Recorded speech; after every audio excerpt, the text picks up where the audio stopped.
Every time we learn something new, basically we learn that the feedback mechanisms and other things are moving the crisis closer and closer. And so to me, it's a complete failure of imagination not to be able to look ahead to, it doesn't have to be your grandchildren. If you're a parent, a young parent today, your child born today has an 80, 90-year lifespan. That's the end of the century.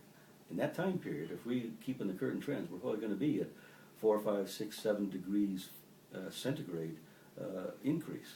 That does do things like melt the Greenland ice cap and things like that. So you will have very serious consequences.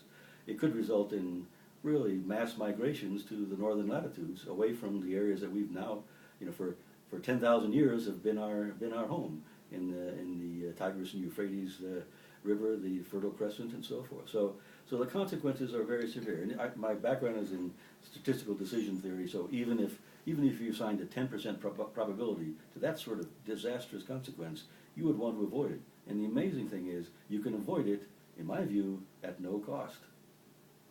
If you want me to continue, you combine renewables with energy efficiency, and I've been in the energy efficiency business. I've saved a megawatt of power by installing smart, refrigerator door heaters in supermarkets in Texas. There are ways you can do that, and it's like 2 or 3 cents a kilowatt hour. It's not too cheap to meter. It's hard to do because it's all diverse, but you can make huge differences.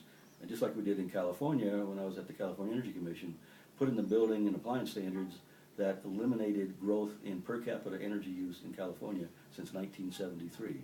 I can't count that many years. I'm too old. Too many candles.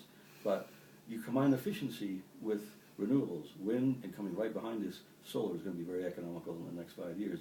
We can basically displace all the fossil fuels we're using now in the electric sector easily and make a big dent in the transportation sector.